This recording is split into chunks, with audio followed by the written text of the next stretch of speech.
Welcome to the Music Reel. I'm your host, Nicola Burton, and today I am speaking with Jacky and Bernhard, who are the owner-operators of Hotel Gloria, located in Beatenberg in Switzerland. Hey, you two, how you doing?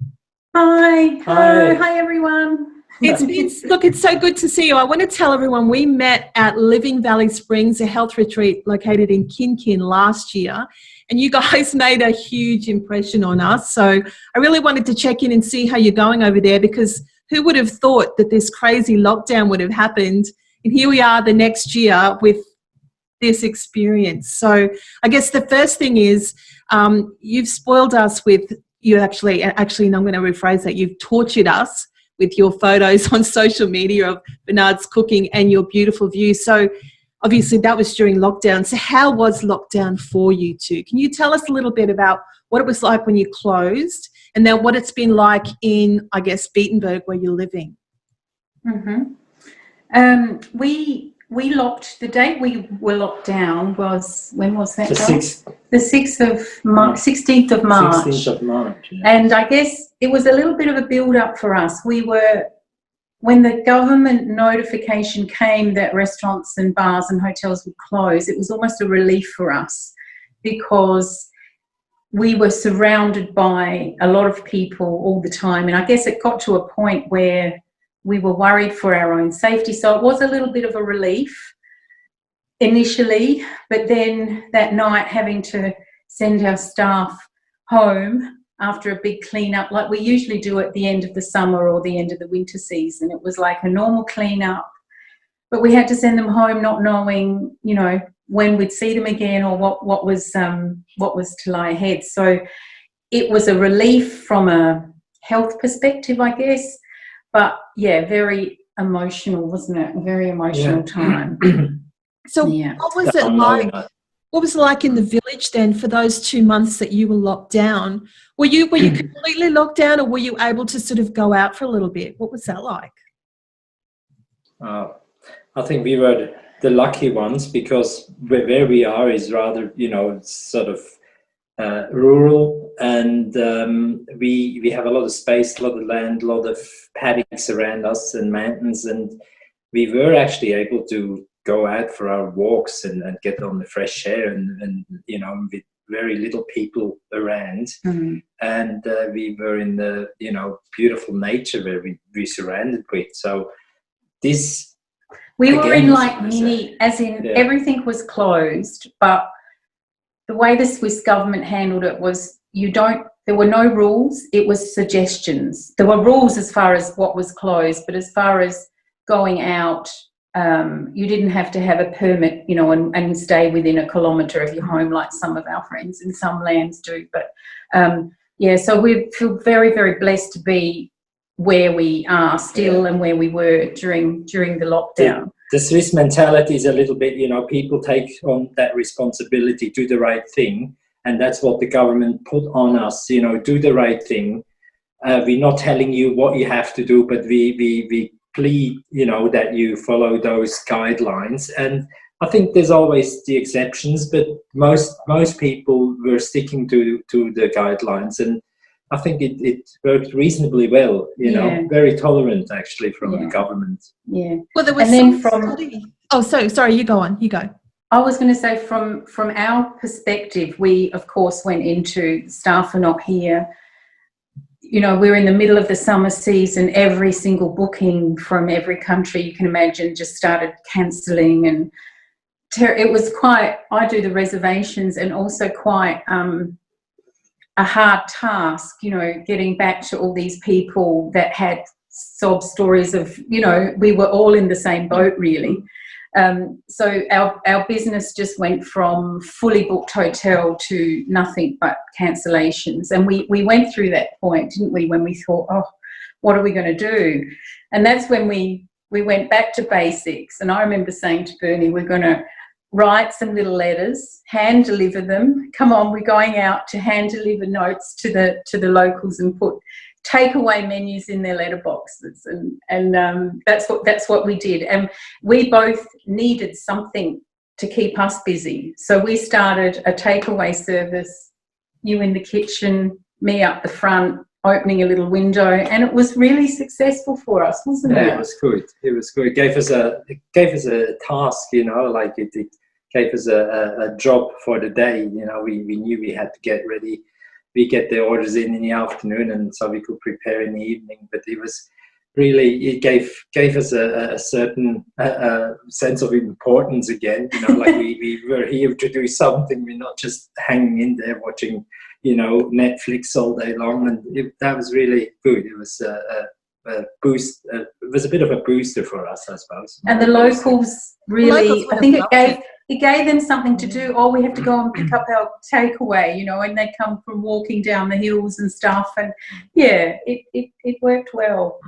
That's so good to hear, because it was so shocking. We were the same. We went from, you know, being fully booked with musicians to having nothing happening. And then you're sort of like, well, what am I going to do now? So I started this podcast. I think you're about my 175th person that I've spoken to since March.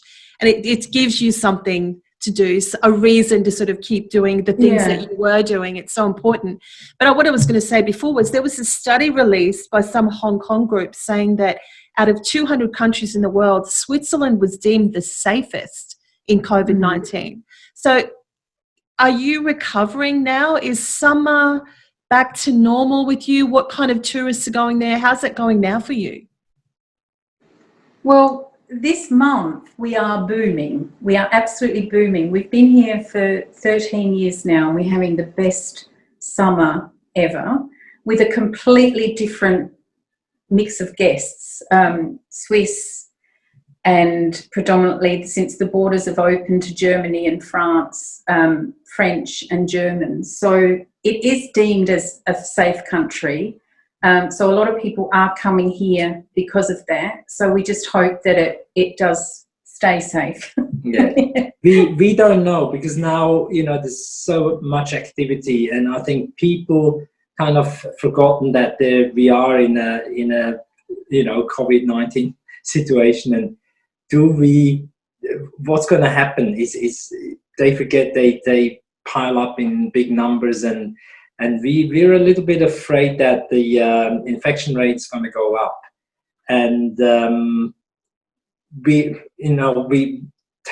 time will tell. We're a little bit skeptic, because people have maybe been taking it too easy and really lived their life, you know, still having that.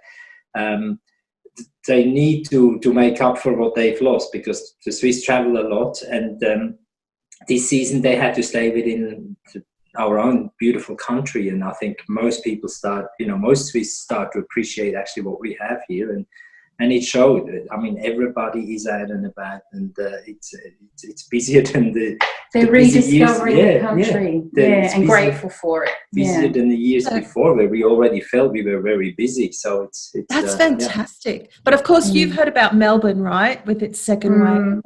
Yeah, so, I mean, that's devastating. You guys, I mean, so we've still got restrictions here in Queensland. I think we can have 100 people. They've all got to be seated, though. Do you have any restrictions still on you, or can you as a restaurant, and it is interesting, Nicola, because we're getting guests that, you know, that turn up at our restaurant door for dinner fully masked, have just arrived from Germany, walk in and are in shock that no one is in masks, and then Holland, we have Dutch guests. There's different rules there, so everyone's at a different stage.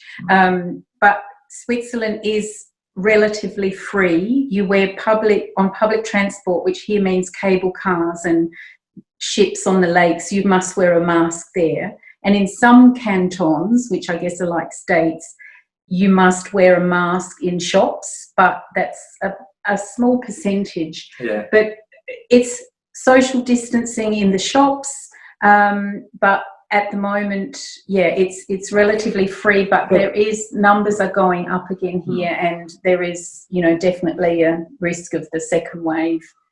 I mean, as an example, this morning we have two lovely couple from the French part of Switzerland, and they're wearing their masks, and they go, "Why don't you wear masks here? Is it you know, compulsory?" And I said, actually not. A public transport, you have to have masks, but not in shops and stores. And And they said with us, and you know, it's in the same country but a different state.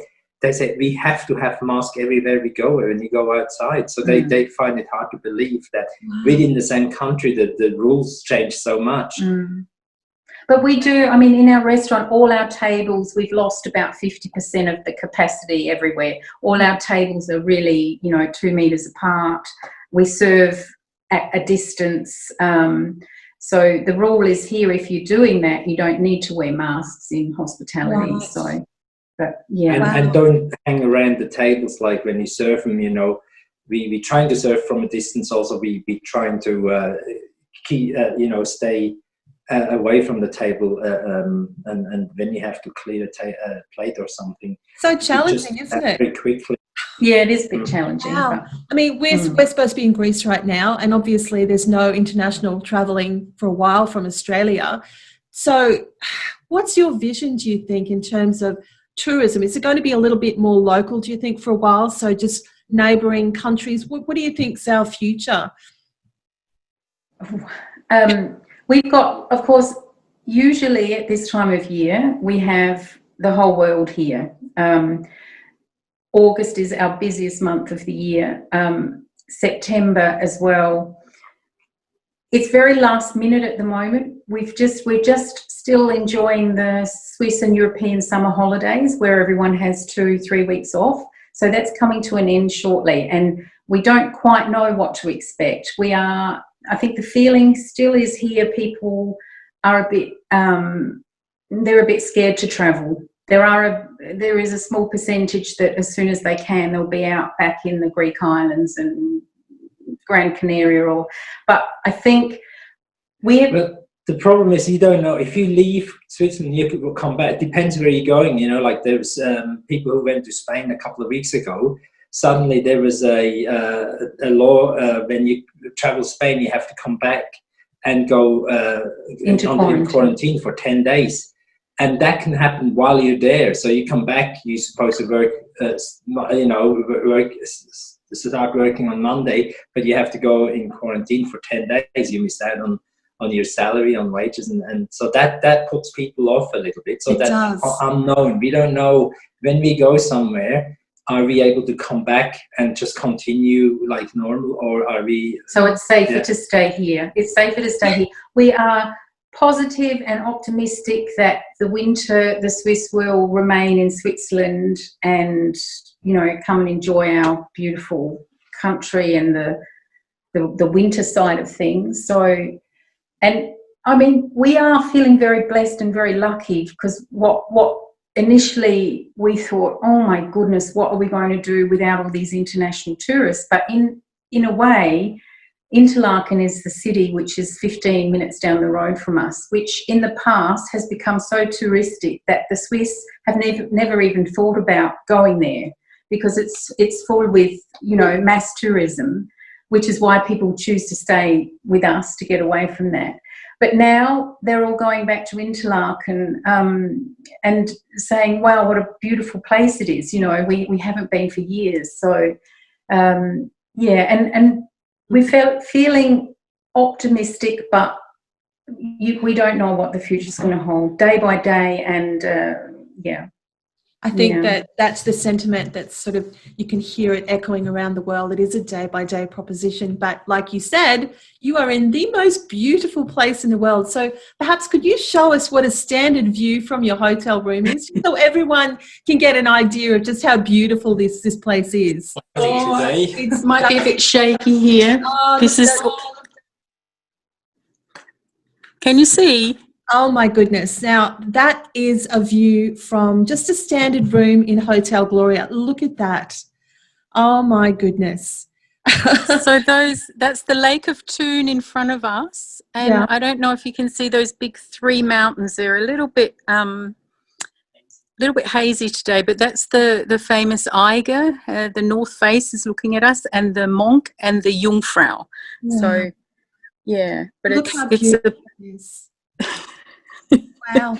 It is very lovely. Oh, you're so lucky. And Bernhard is the chef. He's a good-looking chef, isn't he? There you go, Bernhard. Free plug for you. Oh, No, well, look, thank you so much for talking to me. I was wondering how you guys were going, and I think you've got a great philosophy and a great attitude. It's just make the most of whatever opportunity turns up. You know, you've pivoted, obviously, with your takeaway, and you've got such beautiful views. I mean, as soon as international travel is open, I'm sure your regulars will be coming back. We hope so. We hope so. Yeah. Lots of Aussies. We like the Aussies. We love the Aussies, don't we? And we love to, well, share our beautiful place with everybody. So, so keep those pictures up, because you have just been torturing us for the last few months. Keep it up. And keep it up. That's good to know. And as soon as international travel is open, I think we'd all like to sort of come over, and we'd like to come over there on the way to Greece if we can finally get there again. So, yeah, good luck, guys. It was so lovely to see you. And the girls say hello. So Hayley and Liz and Rach all say hello. They were desperate to sort of watch you on this video tonight. Oh, hi, guys. Oh, come over and see us soon. Yeah, that's what we're planning. We're planning an LVS reunion over in Hotel Gloria. So fingers fantastic. Well, look, and we don't have to drink green tea. We can have a bubble.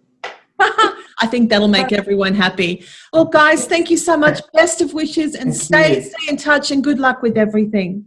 Pleasure, Nicola. Thank you. Bye-bye. Bye.